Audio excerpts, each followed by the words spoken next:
Hello and welcome to UDL in 15 minutes, where educators discuss their experiences with UDL. I'm Louie Lord Nelson, UDL author and leader. Today I'm talking with Carolee Klein, who's an open education advisor at BC Campus in British Columbia. Today, Carolee is going to share how UDL and open education are important concepts that support one another. Hi, Carolee, how are you? Great. Greetings, Louie. It's so great to talk to you. This is exciting for me as well. I'm delighted to be here for this opportunity to share about UDL and open and inclusive education. Oh, great. Well, thank you. So, first off, please tell us about your teaching background. Well, primarily my roles have included supporting education in post secondary since about 1993 in a range of areas such as technology, library systems, student services, and online instructional design. My instructional focus has been to faculty and staff, generally introducing new systems while also ensuring that the services are working for students in their work. So I'm often in classrooms assisting and have observed many times where there could be maybe another approach that might engage the students a little deeper. And that's what led me to learn and study more about UDL. Ah, nice. So, I know that people are wondering what BC Campus is and then what your focus is. So, could you please share that? Super. BC Campus is an organization whose mandate is to support the adaptation and evolution of teaching and learning practices in post secondary institutions across British Columbia through collaboration, communication, and innovation. BC Campus is under the Provincial Ministry of Advanced Education and Skills Training. The UDL framework is part of the key values that BC Campus brings to teaching and learning practices, and I work on the open team focused on open education resources and open pedagogy. And in this role, I work with targeting institutions in the north, covering an area of approximately 230,000 square miles to bring the open education conversation to the forefront.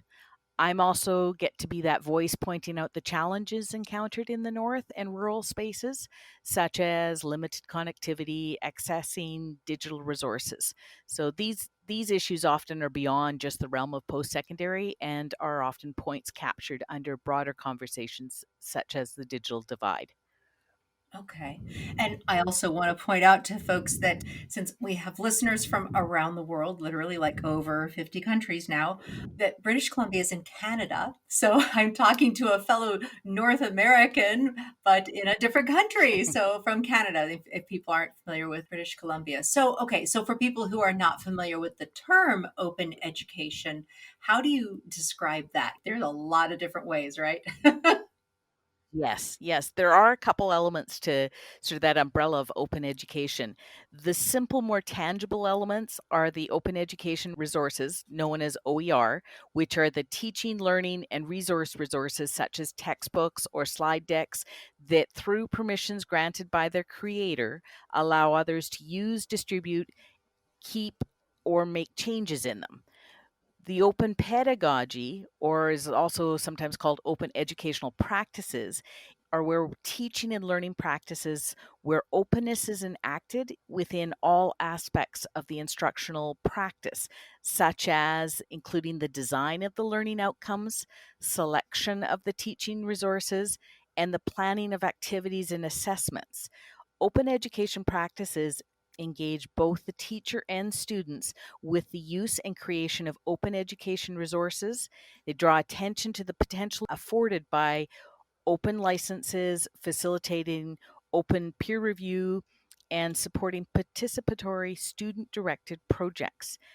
Many of these key concepts are also embedded in the UDL framework. Yeah, yeah. So I was just going to ask that. There's obviously a lot of overlap here with UDL. I'm thinking flexibility. There's a lot of that. But so that I know, but what else? Where else do you see an overlap?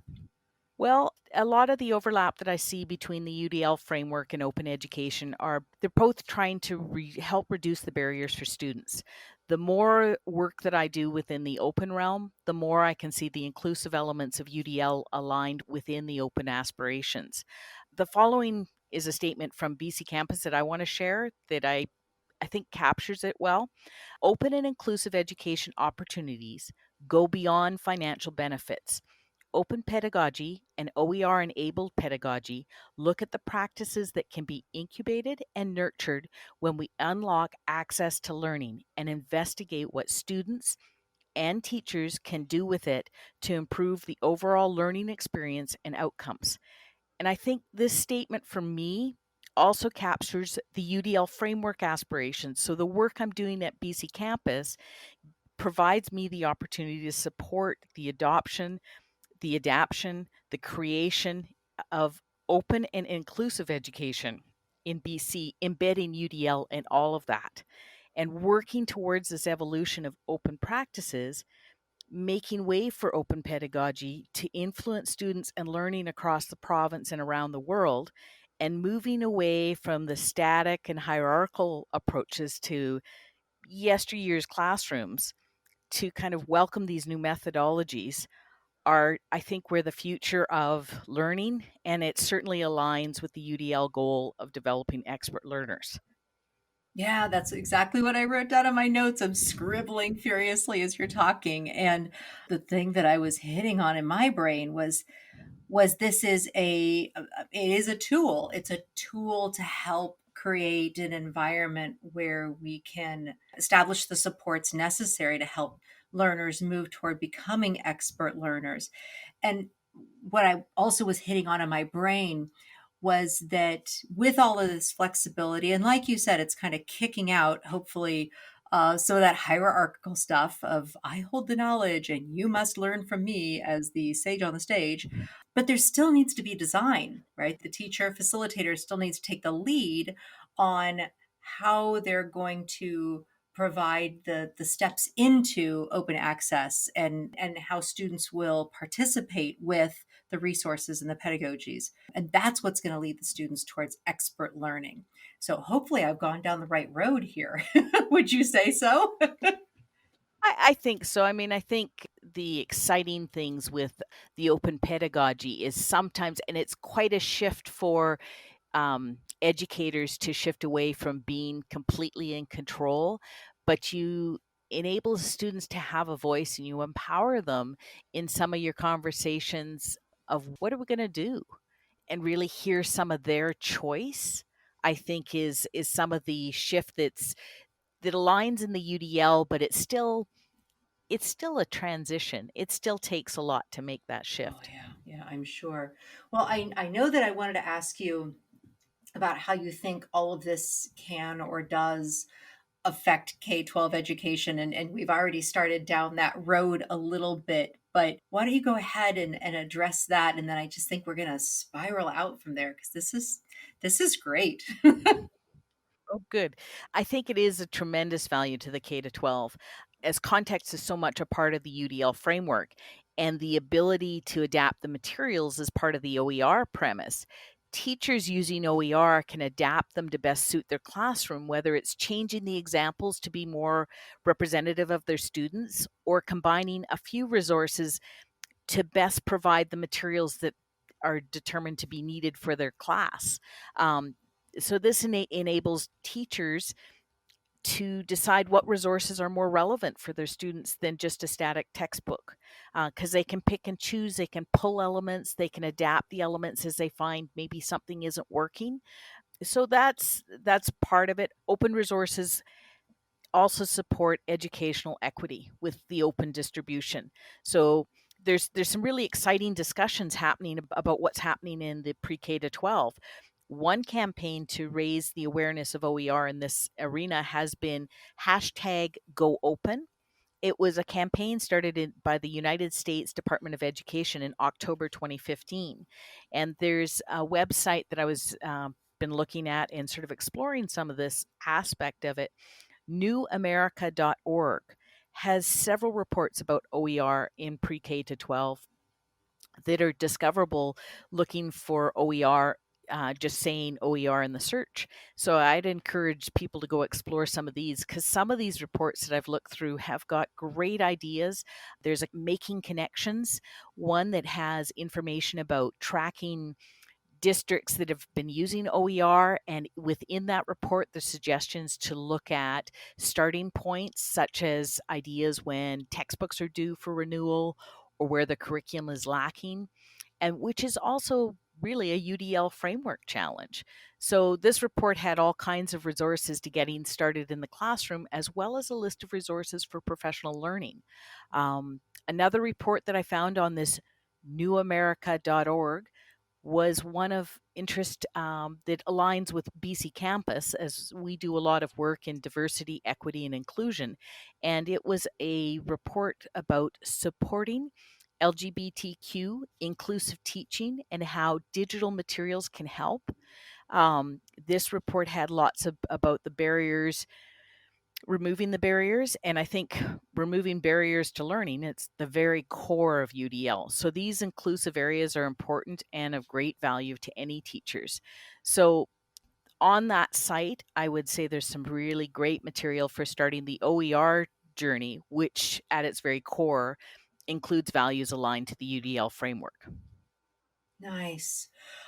So let's say we have a listener who is hearing this and they're like, oh my gosh, this sounds so cool, but we are not using anything that is OER. Did I phrase that correctly? Yep, yep. Yeah, we're not using anything that's OER in my district right now. And I feel like I could go talk to my director of curriculum or my director of secondary or director of elementary, whomever would be part of that decision making. Where would they start? Where would they partner and start looking to try to gather more information? I think that that site I was speaking of, the newamerica.org, had fabulous reports, and the one Making Connections was really a good document about looking at where do you start, where are the policies that need to be changed, how do you get the conversation, who else is doing this?